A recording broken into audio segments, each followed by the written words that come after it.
हनुमानगढ़ विधानसभा से भारतीय जनता पार्टी के उम्मीदवार भाई अमित डॉक्टर राम प्रताप जी के समर्थन में आज मैनावाड़ी गांव में आयोजित समर्थन के इस कार्यक्रम में हमारे बीच हमारी पार्टी के युवा प्रत्याशी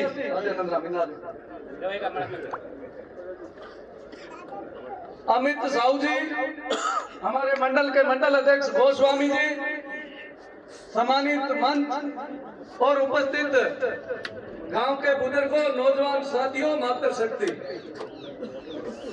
मैं तो आपसे एक ही अपील करने, एक निवेदन करने के लिए आया हूं कि इस वोट की ताकत का, इस एक वोट की ताकत का, थोड़ी देर पहले वक्ताओं ने बताया कि डॉक्टर साहब ने ये काम किया, डॉक्टर साहब ने वो काम किया। 2013 में आपने भरपूर समर्थन दिया और भरपूर समर्थन आपके वोट की ताकत का, उससे अपनी चाहे नहर बनी, चाहे अपनी सड़कें बनी, चाहे अपने पानी की व्यवस्था बनी, चाहे अपने वाटर वर्क्स जो मैनावाड़ी में 75 लाख की लागत से शुद्ध पानी गांव को मिले, इसकी चाहे व्यवस्था हो, चाहे स्कूल 10+2 का हो, चाहे पशु चिकित्सालय हो, और चाहे अपने गांव का गौरव पथ हो, और इसी के साथ साथ अगर आपके वोट की ताकत थी तो इस मैनावाड़ी गांव का नाम अगर राजस्थान के इतिहास में लिखने का काम किया तो वो आपके वोट की ताकत थी। अरे उस वोट की ताकत में, उस वोट की ताकत ने मैनावाड़ी ग्राम का नाम इतिहास में लिखने का काम किया। अगर कहीं राजस्थान में कैनाल टॉप सोलर प्लांट है तो वो मैनावाड़ी गांव की नहर पर है, इसलिए मैनावाड़ी गांव में राजस्थान का सबसे पहला कैनाल टॉप सोलर प्लांट है तो वो मैनावाड़ी में स्थापित है। वो आपके वोट की ताकत थी। तो इसलिए मैं आपसे आग्रह करूं कि इस वोट का सही जगह इस्तेमाल करिए। झूठ बोलने वाले लोग, भ्रम फैलाने वाले लोग आपके बीच आएंगे, दो मुंहे लोग आएंगे आपके बीच। एक तरफ तो पिछली बार का देखिए कि यहाँ राहुल गांधी जी आए, कहा कि किसान का संपूर्ण कर्जा माफ करेंगे। मेरे कल्ला कल्ला ही जगदीश भर का डॉलर लग गया। मैं बोला यार एक डॉक्टर साहब ने कदका दिया, अब कड़ा लीकड़ी फिरा दिया, मैंने सबसे आग्रह किया कि ये झूठ बोलने वाले लोग हैं। कई युवा साथी खड़े बोले दादा एक ठेरो मान नौकरी लगा दी, कितना लग गया भाई नौकरी, कितना कर्जो माफ हो गयो। तीसरा इन्होंने कहा कि बिजली की दरें नहीं बढ़ाएंगे, 9 बार बढ़ा चुके हैं, 9 बार। 2018 को बिल काट लिया और आज 2023 को काट लिया। चौथा इन्होंने बड़ा एक मुद्दा कहा कि अब होगा न्याय। अब होगा न्याय का इनका मतलब था किसी दलित पर, किसी गरीब पर, किसी महिला पर कोई अत्याचार नहीं होगा। जबकि आज क्राइम ब्यूरो की रिपोर्ट कह रही है कि अगर हिंदुस्तान में सबसे ज्यादा दलित पर अत्याचार हुआ तो राजस्थान में हुआ, महिलाओं पर अत्याचार हुआ तो राजस्थान में हुआ, 1 नंबर पर है राजस्थान। इस प्रकार के लोग, झूठ बोलकर लोग 5 साल में आपको ठगने का काम करते हैं, बेरूपी आते हैं, उन बेरूपियों से सावधान रहने की जरूरत है। दूसरी तरफ और भी कई लोग हैं जो सिर्फ प्रलोभन के आधार पर, लालच के आधार पर आपके वोट को ठगने का प्रयास करेंगे, उनको भी मुंह तोड़ जवाब देना है। नेता किसको चुनना चाहिए? नेता किसको चुनना चाहिए? चुनाव है, लोकतंत्र की प्रक्रिया है। अच्छे लोग चुनने चाहिए, जो पढ़े लिखे लोग हों। अब 2 तो जगह बराबर में फिरे तो 8वीं पास है दादा, भाई 2 तो 8वीं पास है, लागले 10-11 उम्र ठाको नहीं, 2 जगह ज्यादा भाजा फिरे तो 8वीं पास है। अब बताओ 8वीं पास आलो कहीं नए को प्रोजेक्ट बनाना चाहो 7,000 करोड़ को, इधर बताओ भाई कहीं 5,000 करोड़। 7,000 करोड़ का प्रोजेक्ट बनाने वाले में अलग से बुद्धि चाहिए।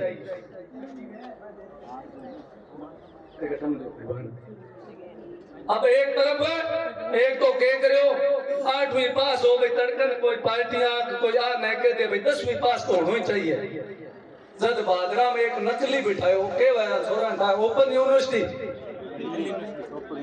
दिल्ली ओपन यूनिवर्सिटी में आप तो पढ़े लोगों ने 10वीं पास किया करे तो एक और ने ले जार बिठायो भाई मेरी जगह तू परीक्षा देते बट कोई थारे पर को पहुंच गयो शिकायत होगी अखबार की खबर है मैं मेरे पास से नहीं कह रहा मेरी तरफ से नहीं कह रहा अखबार भास्कर में दूसरे दिन आया कि डम्मी जो बैठा था वो दूसरा व्यक्ति था और प्रवेश पत्र नगर परिषद चेयरमैन का था। ये भास्कर अखबार की कटिंग है कोई छोटे मोटे अखबार की नहीं मैं मेरे पास से कह रहा ऐसे लोग चुनने चाहिए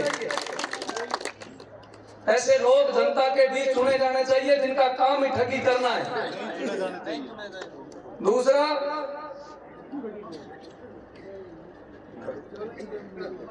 दूसरा नेता में क्या गुण होना चाहिए नेता ईमानदार होना चाहिए। अगर नेता ठगू होगा तो अपना काम कैसे चलेगा। चुनाव आयोग को मैं धन्यवाद ज्ञापित करता हूं।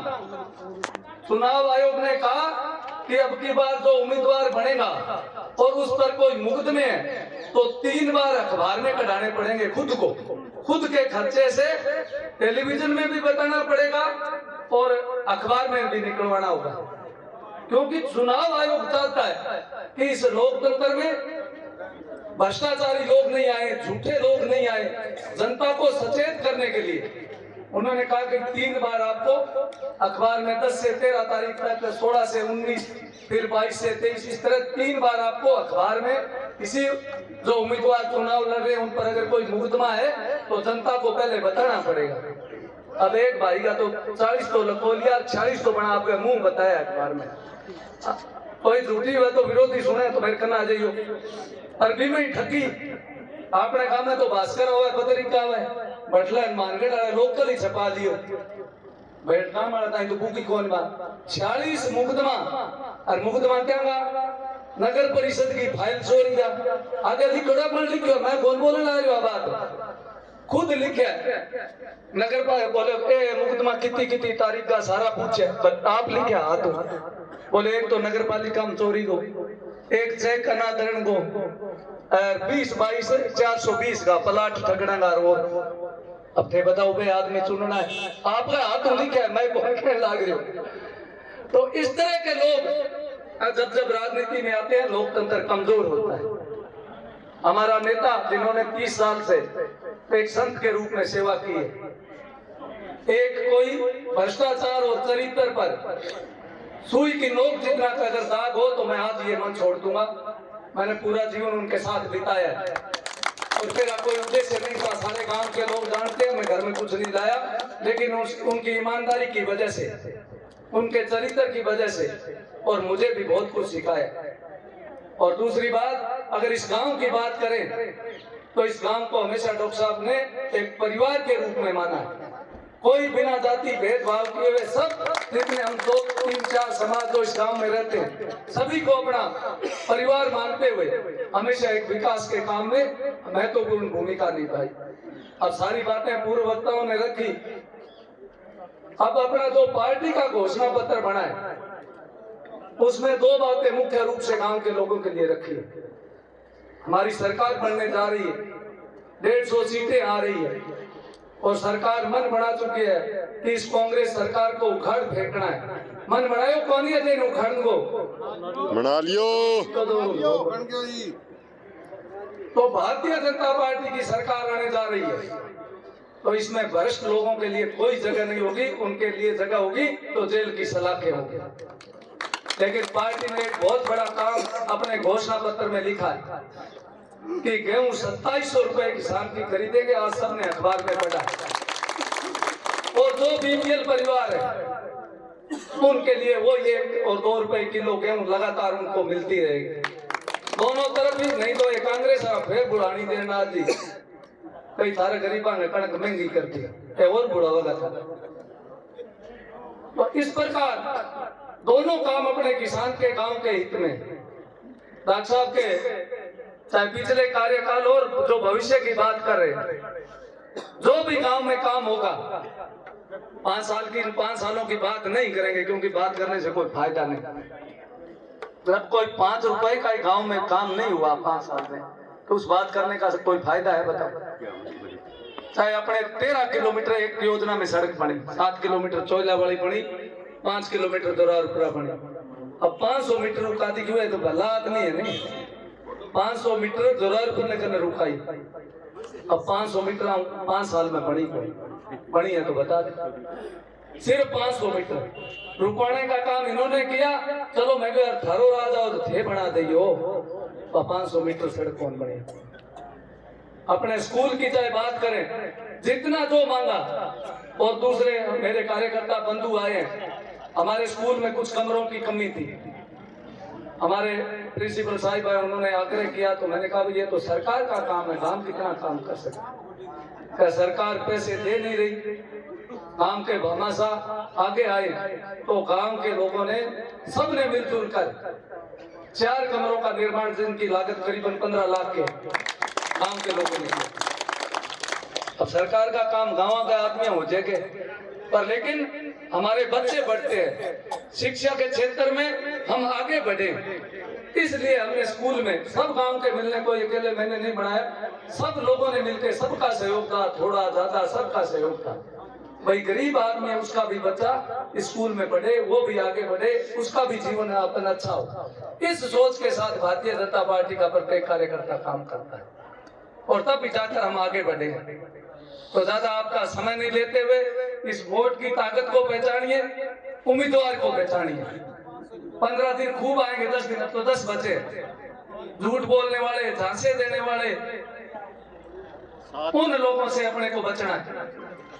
7 ही बचे हैं, इन 7 दिनों में 2 प्रलोभन देने वाले, हेमंत बताओ, 27 क्या 27। अब थेमन बताओ आपा वोट को कहां देते ता पर लिखड़ो है, अनाउंसमेंट है, बेशकीमती वोट, अमूल्य वोट। अरे एक और बता दूं, जगह पीसा जेब में घाले फिरे नहीं, गरीब आदमी को वोट कदई कौन बिके, मोटड़ो मेरे वर्ग चोड़ाड़ो बिक, चलो गरीब आदमी आ गरीब हम कौन बिके, तो हम खा मेरे तो देखो है, गरीब आदमी को कोई नहीं खरीद सकता। मेरे को एक शहर में मिला था, मन 10 फुट आगे जगह देती, चोखो भलो आदमी हो, मैं को कोई सामने आचार विचार भी देखोगे, सामने की नीति और नियत भी देखिएगे, चोखो भलो आदमी। इस तरह का हमें न तो धन चाहिए, हमें तो गांव का विकास करने वाला व्यक्ति, किसान का विकास करने वाला व्यक्ति। इसी प्रकार चाहे अपने नहरों की अभी बात कर रहे थे, अपने आरपी माइनर जो सेमनाले के परली तरफ है, गांव का भी खेत है अपना, पार्टी का लोग भी, अपनी पार्टी का भी है, दूसरी का है। पानी तो 30 साल डॉक्टर ले दियो, पर वोट तो कौन दे, थारी मर्जी, थारी मर्जी। हमारा उद्देश्य तो सबका साथ सबका विकास, बिना भेदभाव के राजनीति और बिना भेदभाव के गांव में विकास। और सुभाषों के टेंक को आड़ती है हनुमानगढ़ में, वो बोले वोट उधर पाई, वो बोले पा देंगे, पर आपने बिचोलो अभी ना तो ले आओ, बोले अपने बिचोला केड़ा है, बोले आपने बिचोलो डॉक्टर राम प्रताप, बोले मैं उन्हें जानता ही नहीं, सेठ जी क्यों, सेठ जी को फोन आयो हनुमानगढ़, वो बोले जाने क्यों को नहीं, अपनी तो आरती बन कर आई बिचोलो वो, बोले नाम मैं उन्हें जानता ही नहीं, मैं की लेना होता हूँ, बोले तब तो कौन लेना। 90 के बाद मेरे खेत में पानी लागो 2016 में, कितना साल हो गया, 26 साल बाद पानी लागो, जब मनाट की जरूरत पड़ी, मेरे ना खेत में दाना वार जगह जमीन ना हो, पटवारी की जरूरत है के, वो कोई पूछे के भाई पटवारी जी घटे, तो जगह के खेत में दाना ना हो, वो आड़ती हूँ के करेंगे नहीं आड़ती हूँ, तो थोड़ा मैं तो और दूसरा आया बात बताऊँ, हमारे गांव में कोई कौन ठग सका, आता ही कौन ठग सका, नहीं चुनौती के रूप में हमारे गांव का आदमी है, कोई ठग कौन सके, अभी सो जवाब दे देंगे कोई। वो बोले भाईडा अपनी तो अर्थ कराई डॉक्टर राम प्रताप, वो बिचोर लो, मैं मेरे खेत में दाना वार ना मन मंडी जाने की जरूरत ही कोनी, मन आड़ती की लोड़ ही कोनी।